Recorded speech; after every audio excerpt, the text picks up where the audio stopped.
Pensar a ciência e a política sem pensar em ética não tem sentido. E o que seria a ética?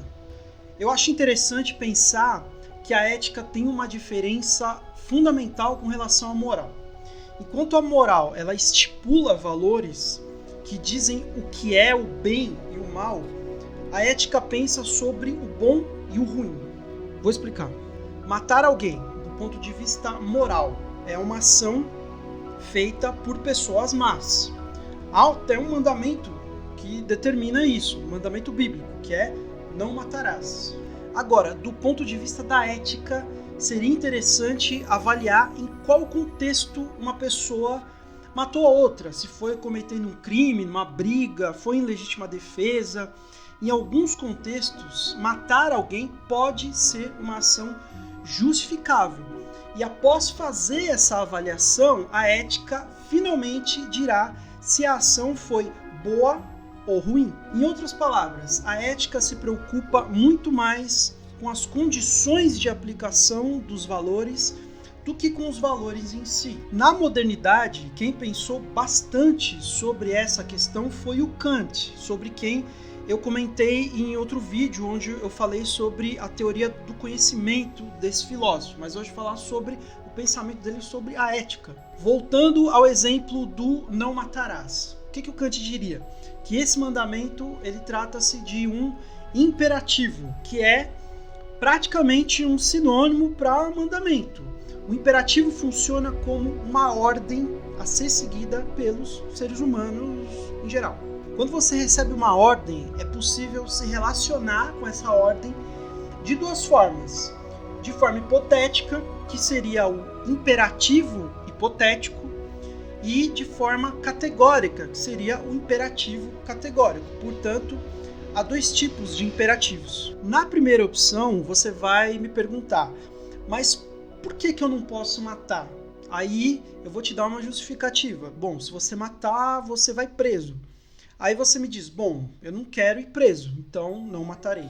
O imperativo hipotético sempre vai levar em conta o desdobramento da ação.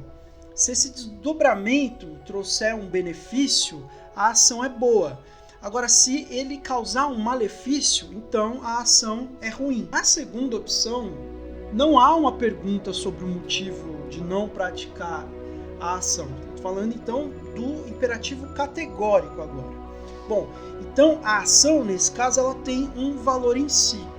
A expressão não matarás ganha uma dimensão que não exige uma justificativa prática. Não se deve matar e pronto. Matar é uma ação má, cuja negação se justifica por si mesma. A minha visão sobre a ética, conforme eu expliquei no começo do vídeo, tem uma perspectiva mais hipotética. Quando eu disse que eu enxergo a ética como um exercício de pensar sobre a aplicação dos valores, isso significa fazer perguntas sobre o porquê, o motivo de fazer ou não fazer, sobre o porquê isso ou aquilo foi feito ou não foi feito. Só que para o Kant, a vontade humana, o querer ou não querer cometer uma ação, só é verdadeiramente moral quando impulsionada pelos imperativos categóricos, que são a segunda opção e que nem se precisa questionar. Ela simplesmente é executada ou não executada porque já está claro se ela é boa ou má. Para o Kant, os imperativos categóricos encontram seu fundamento na própria razão humana. Ele não recorre à religião para justificar, mas ele recorre à lógica. Por exemplo, como eu sei, sem maiores questionamentos, que eu não deveria matar? Bom, então basta você seguir a seguinte fórmula. Age apenas segundo uma máxima, tal que possas, ao mesmo tempo, querer que ela se torne lei universal. Mas o que é isso? Em outras palavras, imagine que a ação que você quer praticar, seja qual for, não necessariamente matar, seria praticada por todos os seres humanos. A vida em sociedade seria praticável? No caso de matar, não. Imagina que todo mundo sai matando por aí. Foda-se a vida!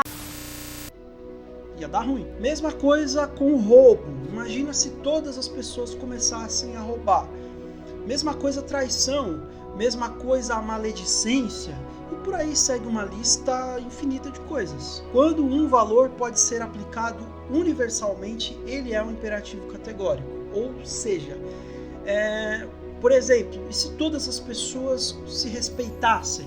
Bom, se todas as pessoas se respeitassem, a vida em sociedade seria melhor.